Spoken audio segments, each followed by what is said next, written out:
Dear brothers and sisters in Christ, at this moment, we are about to embark on a profound reflection on the true meaning of freedom in our lives. Often, the world offers us a distorted view of freedom, making us believe that it lies in the absence of limits and in the relentless pursuit of our own desires. But as followers of Christ, we know that true freedom goes beyond these fleeting illusions.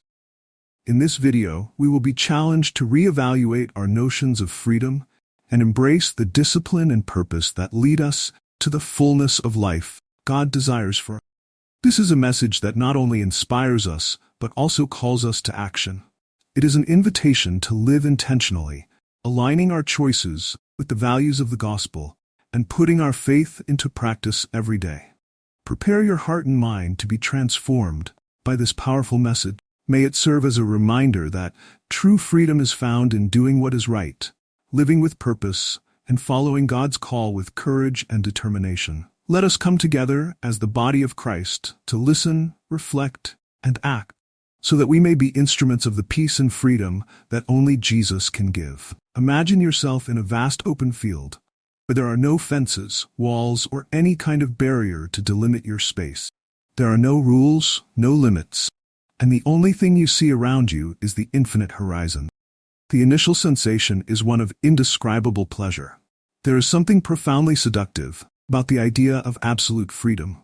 In this field, you can go wherever you want, do whatever you want, with no one to tell you what you should or shouldn't do. However, as you advance, an unsettling feeling begins to emerge. What seemed to be a paradise of freedom begins to reveal a dark and unexpected side: emptiness. This simple metaphor illustrates a complex and paradoxical reality about the nature of freedom. At first, the absence of restriction seems to be the perfect definition of freedom. But as G.K. Chesterton brilliantly observed, freedom without direction, without purpose, can turn into a subtle kind of prison. Chesterton, in his work Orthodoxy, describes true freedom not as the power to do whatever we want, but as the ability to do what we ought. He writes, "The man who does nothing, everything he wants, is a slave to himself." Freedom without purpose is the worst form of slavery. When we imagine freedom in absolute terms, without any discipline or direction, we fall into the trap of a meaningless existence. In a world without rules, where all choices are possible and nothing is forbidden, the very sense of freedom begins to disintegrate. After all, what is freedom if not the ability to choose between different paths? But if there are no paths to choose from, if all horizons are equally possible and indistinct, choice becomes an unbearable burden. In modern society, we are constantly urged to seek this kind of absolute freedom. The concept of freedom has been elevated to a pedestal, becoming one of the most exalted and yet misunderstood values. Contemporary culture sells us the idea that true happiness lies in following our desires and impulses without restriction. However, as Chesterton warns, this vision of freedom is illusory. He compares this unbridled pursuit of freedom to that of a man who, in escaping from all imaginable prisons, ends up creating his own mental cell, made of uncontrollable impulses and insatiable desires. The irony is that, in trying to escape all forms of control, we often become prisoners of ourselves. When we rid ourselves of all norms, rules, and limitations, we may find ourselves lost in a sea of possibilities, with no orientation. Chesterton wisely pointed out that when we are led solely by our desires, we end up being controlled by them. Freedom, without the anchor of purpose, leaves us adrift, tossed back and forth by the currents of our momentary whims. The Bible also offers us a profound view on this matter. In Romans 6:16, Paul reminds us that, "Don't you know that when you offer yourselves to someone as obedient slaves, you are slaves of the one you obey?" In other words, even when we believe we are acting on our own, we are always servants of something, whether it be our desires or God. And it is precisely this choice that defines true freedom. In this open field that modernity presents to us, where freedom is proclaimed as an absolute right, we need to rediscover the value of discipline and purpose. Chesterton challenges us to realize that true freedom is not found in the absence of restrictions, but in the presence of a greater objective that gives meaning to our choices. Freedom, to be complete, must be rooted in something deeper than mere desire. It needs to be connected to a purpose, a mission, calling. And it is in this paradox, where discipline and purpose guide freedom, that we find not only true freedom, but also true joy and peace. May we then reflect on the words of Chesterton and Scripture and rediscover the true meaning of freedom. A freedom that does not imprison us in our desires, but liberates us to live fully with purpose and direction. In the contemporary world, the idea of freedom is often celebrated as the pinnacle of human achievement. At every corner, on every social media platform, we are encouraged to seek our own truth, to follow our deepest desires without restrictions, to break barriers and redefine what it means to be free. However, this vision of freedom is frequently misunderstood and in many cases stripped of its true essence. G.K. Chesterton, one of the great thinkers of the 20th century, clearly observed this trap, and his writings offer us a profoundly countercultural yet immensely necessary perspective on what it truly means to be free. Chesterton warned that freedom without limits is in fact an invisible prison. He wrote, "True freedom consists in being masters of ourselves." This statement seems paradoxical at first glance. How can freedom coexist with the idea of self-mastery? Shouldn't freedom be exactly the opposite, the absence of any kind of restriction? Chesterton's answer is incisive. The absence of restrictions is not freedom, but rather the absence of direction, purpose, and ultimately, meaning. In the reckless pursuit of this absolute freedom, people often end up becoming slaves to their own desires and impulses. Today's society, which incessantly promotes the idea that freedom is doing whatever you want, fails to realize that this same freedom, when devoid of a higher purpose, leads to emptiness and confusion. Freedom, without a clear objective, turns into chaos. And this chaos can be disorienting, leaving a person without a sense of identity or purpose. Imagine a road without signs, without lanes, without speed limit. Instead of providing an exciting and free driving experience, this road would become dangerous and unpredictable. Likewise, life without restrictions, without values, and without discipline can lead to a state of constant unrest and dissatisfaction. Chesterton observed this in his critique of the culture of his time, which, like ours, was obsessed with the idea of individual freedom. He believed that this obsession was, in many cases, a form of escapism, flight from responsibility and commitment to something greater than the ego. Today, we see this reality manifest in various ways. The culture of do whatever you want permeates our society, leading many people to seek instant satisfaction in things like unbridled consumption, superficial relationships, and the incessant pursuit of validation on social media. However, these same people often find themselves lost, directionless, and paradoxically feel trapped by their own choices. The freedom they so desperately sought turns out to be an illusion. Freedom that imprisons instead of liberating. Chesterton also knew that true freedom can only be achieved through self-limitation and self-discipline. He did not see discipline as an enemy of freedom, but as its most faithful ally.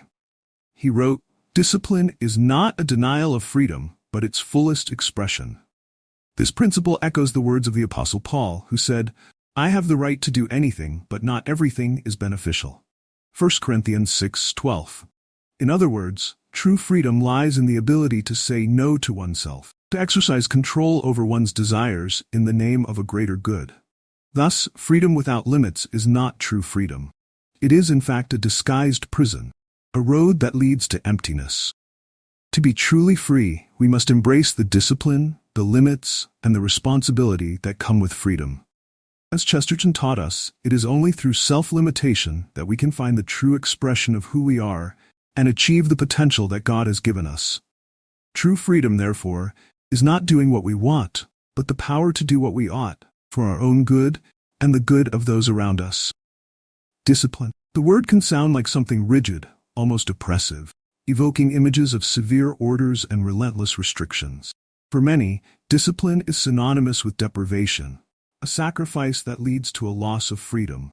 But in reality, discipline is the key to achieving a deeper and more meaningful freedom. G.K. Chesterton, with his wit and understanding of human nature, offers us a perspective that challenges this superficial view. For him, discipline is not a denial of freedom, but its fullest expression.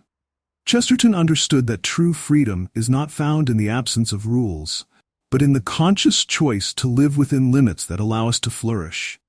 He wrote, purpose of discipline is to give man the freedom to do what he really wants, rather than be a slave to his own whims and fleeting desires. This idea may seem counterintuitive in a world that values immediacy and instant gratification. However, it is precisely this relentless pursuit of immediate pleasure that enslaves us to our own desires. When we look at the lives of people who have achieved great things, whether in art, science, sports, or spirituality, a common characteristic that emerges is discipline. A pianist who plays a complex piece to perfection, an athlete who surpasses physical limits, a scientist who dedicates years of study to make a groundbreaking discovery. All of them are examples of how discipline can be a powerful tool for true freedom. They are not slaves to their momentary impulses. On the contrary, they discipline themselves to achieve something beyond the immediate, something lasting and meaningful. The process of discipline is undoubtedly challenging. It requires sacrifice, perseverance, and a clear long-term vision. But as Chesterton reminds us, this process is also a journey of self-discovery and growth. He said, "Discipline, by shaping and guiding our efforts, reveals our true capacities and allows us to grow in the direction of our best dreams." In other words, discipline does not restrict us. It empowers us to achieve what would otherwise be impossible. The Bible also speaks to us about the importance of discipline. In Hebrews 12, verse 11, we read, "No discipline seems pleasant at the time, but painful. Later on, however, it produces a harvest of righteousness and peace for those who have been trained by it." Here we see an echo of Chesterton's view of discipline as a path to greater and more fruitful freedom. Discipline, though difficult, leads to a life of peace and righteousness, a state of being where we are in harmony with ourselves and with the world around us. In the context of modern life, where the temptation to take the easy road is constant, discipline can seem like a hard-fought battle. We live in a culture that often glorifies indulgence and instant satisfaction. But Chesterton invites us to look beyond these superficialities and see discipline as an act of profound freedom and self-control. When we discipline ourselves, we are actually exercising our freedom to choose what is best for us in the long term, rather than being slaves to our immediate desires. This understanding of discipline as a means of achieving true freedom is deeply liberating. We are no longer at the mercy of our impulses. Instead, we are in control of our destiny, guided by a clear vision of what we want to achieve. Like gold refined by fire, we too are refined by discipline. And it is through this process that we find the freedom to live a full and meaningful life. Thus, as we embrace discipline, we discover that it is not a burden, but a path to personal and spiritual fulfillment. It is a journey that leads us to a freedom that is not fleeting, lasting. Chesterton, with his deep understanding of the human condition, reminds us that the true beauty of discipline lies in its ability to free us to be the best version of ourselves, living with purpose, direction, and joy. When we speak of freedom, the image that often comes to mind is one of the absence of restrictions, the ability to act according to our desires without anyone or anything stopping us. However, this limited view of freedom can lead us down a dangerous path, where selfishness and self-satisfaction become the ultimate goal. G.K. Chesterton, in his wisdom, alerts us to an essential aspect that is often forgotten. True freedom can only exist when accompanied by responsibility. Chesterton asserts that freedom is a responsibility. It is not an innate right. He invites us to reflect on what it truly means to be free. In the modern world, we are often encouraged to think that we are free when we can do what we want, without consequences or obligations. But this conception of freedom is superficial. Chesterton challenges us to see that true freedom goes beyond mere desire. It involves the ability to choose what is right, to make decisions that not only benefit us, but also contribute to the well-being of others and society as a whole. This perspective echoes the words of Jesus in the Gospel of Luke. "To whom much is given, much will be required." Luke 12:48. This biblical passage emphasizes that with freedom comes great responsibility. If we have been given the gift of freedom, we must use it in a way that honors that gift. Freedom is not simply the absence of restrictions, but rather the ability to act according to a higher purpose, to live in a way that reflects the values that God teaches us. In the context of today's society, where individualism is exalted and the pursuit of personal pleasure is often placed above any other consideration, the idea that freedom must be balanced by responsibility is profoundly countercultural. However, it is precisely this balance that allows us to live in a full and meaningful way. Chesterton understood that freedom without responsibility is a subtle form of slavery. When we seek only to satisfy our immediate desires, we become slaves to those desires, unable to see beyond ourselves. Responsibility, on the other hand, calls us to look outward, consider the impact of our actions on others and the world around us. It challenges us to live according to principles that go beyond our own comfort and satisfaction. It is through responsibility that we discover true freedom. Freedom that allows us to live with integrity, in harmony with the values we profess. Chesterton suggests that responsibility should not be seen as a burden, but as an expression of our freedom. When we choose to act responsibly, we are exercising our freedom in a way that frees us from selfishness and enables us to contribute to the greater good. He writes, "Freedom without responsibility is like a ship adrift, without direction or destination. Without responsibility, freedom loses its purpose and becomes empty, devoid of real meaning." This vision of freedom and responsibility invites us to reflect on our own lives. Are we using our freedom in a way that honors the gift we have received? Are we living according to the values we profess? Or are we simply following our impulses without considering the consequences of our actions? True freedom, the kind that Chesterton so valued, is a freedom that calls us to live responsibly. It is a freedom that challenges us to make choices that not only benefit us but also contribute to the well-being of others. This freedom, balanced by responsibility, is what allows us to live fully in harmony with the values that God has given us. Ultimately, Chesterton's message is one of hope and challenge. He reminds us that true freedom is within our reach, but to attain it, we must be willing to embrace the responsibility that accompanies it. In doing so, we find that freedom is not an innate right, but a gift that demands from us a deep commitment to truth, justice, and love for others. And it is in this commitment that we find true joy and peace. The concept of freedom is undoubtedly one of the most fascinating and complex in human experience. Throughout history, great thinkers and philosophers have pondered this question, trying to define what it means to be truly free. For many, freedom is seen as the absence of restrictions, the ability to follow one's own desires without impediments. However, G.K. Chesterton, with his unique and often paradoxical wisdom, offers us a profoundly different and at the same time illuminating perspective. He suggests that true freedom is not found in doing what we want, but in doing what we ought. This freedom, according to Chesterton, is not achieved by rejecting all restrictions, but by accepting a discipline that shapes and directs us toward the fullness of life. Chesterton, in several of his works, emphasizes the idea that freedom without limits can become a new form of slavery. He writes, "The man who confesses his limitations is the most free. He liberates himself from the invisible chains of pride and selfishness." Here, Chesterton reveals a profound truth. True freedom requires humility. It is necessary to recognize that, by ourselves, we are not capable of finding the path to true happiness or full realization. When we insist on doing things our way, without considering divine laws or moral limits, we often find ourselves trapped by our own disordered desires, which lead us away from what really matters. This paradox of freedom is also deeply rooted in Scripture. Jesus, in his divine wisdom, said, "So if the Son sets you free, you will be free indeed." John 8:36. Here, Jesus invites us to a freedom that transcends earthly freedom.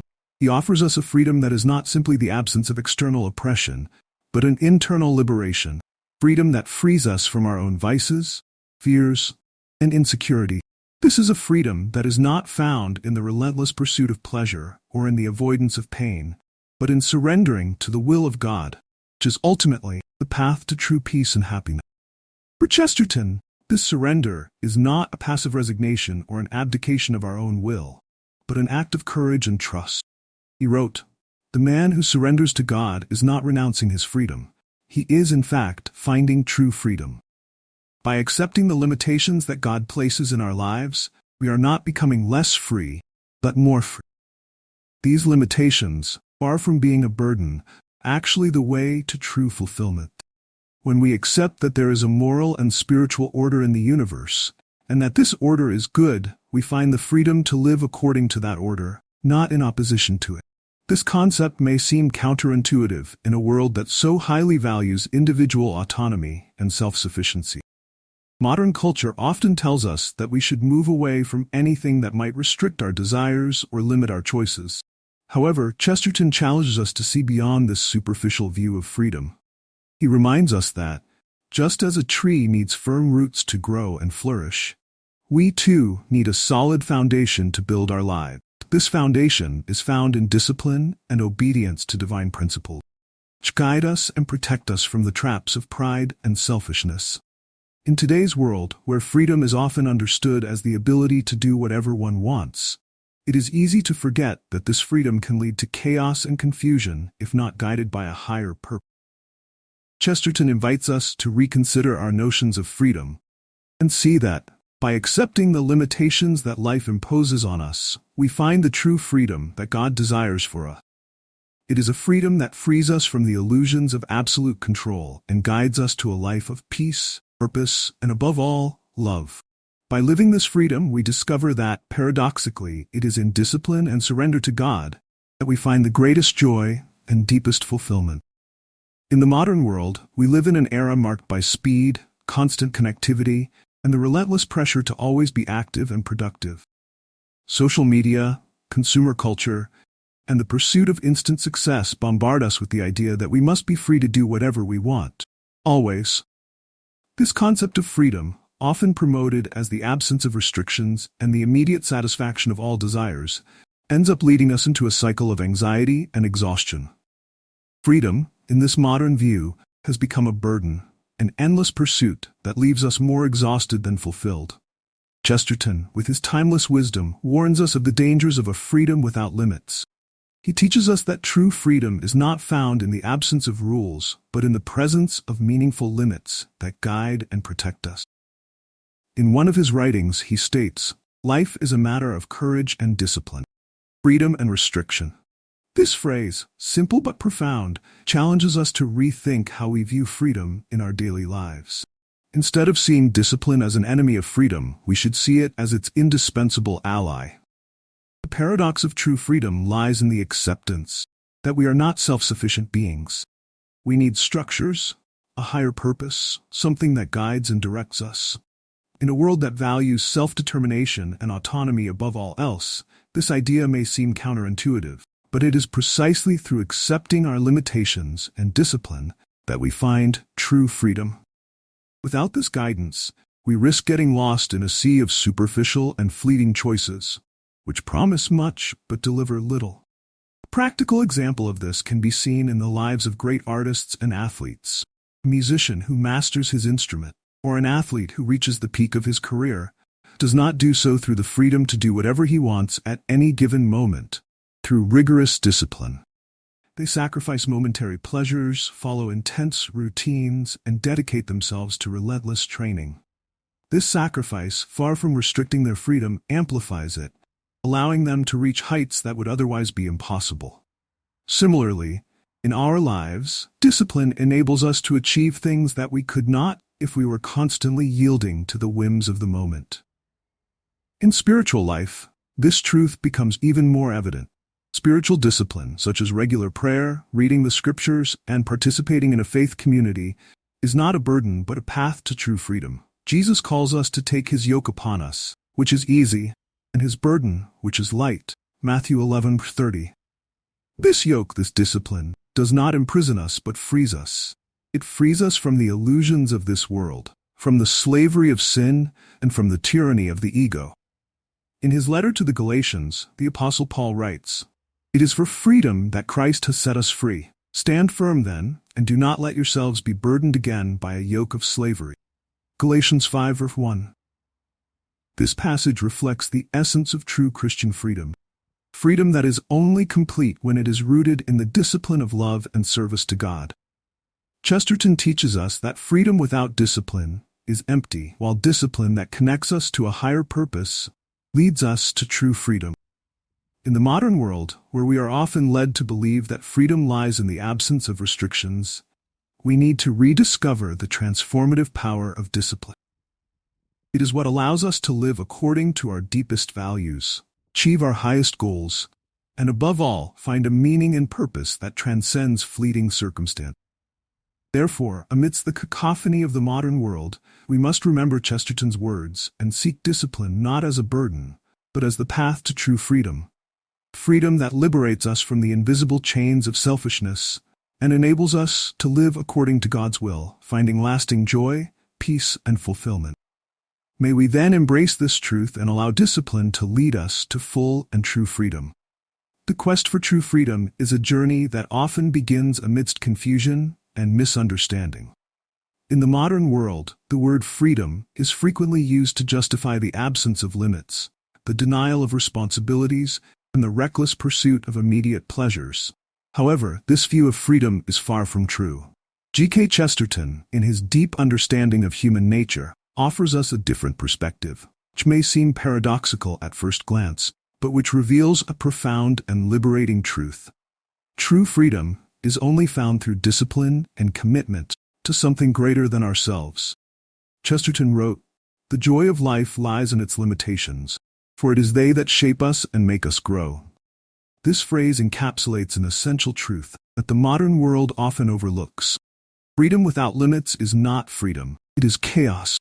It is discipline that gives structure to our lives, that allows us to focus, grow, and ultimately flourish. When we accept limits, whether self-imposed or external, we are in fact creating a space where we can exercise our true freedom. Think, for example, of a river. Without banks, the water disperses and loses its force. With banks, it flows with power, energy, and direction. Similarly, our lives without limits can dissipate in purposeless direction. But with discipline, our energy is channeled toward a purpose, and it is there that we find true freedom. This discipline, however, should not be seen as a burden, but as a path to true freedom. Chesterton also said that the man who confesses his limitations is the most free. He liberates himself from the invisible chains of pride and selfishness. This confession of limitations is not an act of weakness, but of strength. By recognizing that we are not omnipotent, that we have limits, and that we need guidance, we open the way for God's grace to work in our lives. This grace, when allowed, frees us from the chains of ego, fear, and insecurity, and leads us to a life of true freedom. Jesus Christ, when speaking about freedom, said, "So if the Son sets you free, you will be free indeed." John 8:36. The freedom that Christ offers is a freedom that transcends circumstances and human limitation. It is an inner freedom, a peace that comes from knowing that we are living according to the purpose for which we were created. This freedom does not exempt us from responsibilities. On the contrary, it empowers us to fulfill them with joy and purpose. When we are anchored in faith, discipline becomes not a burden, but an expression of love and devotion. It is in obedience to God's commandments that we find the fullness of freedom, for they are not arbitrary restrictions, but guides that lead us to life in abundance. In a world that often glorifies self-sufficiency and individualism, accepting this vision of freedom may seem counterintuitive. However, by looking deeper, we realize that true freedom is not doing everything we want, but being everything we were created to be. And this is only possible when we submit to the discipline that shapes our character and brings us closer to God. Looking at the lives of great figures who embrace this freedom, such as saints and martyrs, we see that their discipline, far from restricting them, freed them to live with an intensity and joy that the world could not understand. They discovered, like Chesterton, that life is a matter of courage and discipline, freedom and restriction. By choosing to live according to the values of the gospel, they found a freedom that allowed them to face even death with peace and joy. The final message that Chesterton offers us is one of deep hope. No matter where you are on your journey, it is never too late to rediscover true freedom through discipline. This path may seem difficult at first, but it leads to inner peace and fulfillment the world cannot offer. By embracing this freedom, we are called to live not for ourselves, for a greater purpose, the assurance that we are on the right path. May we then seek this freedom with courage and faith, knowing that it is through it that we find the true joy and peace that our hearts long for.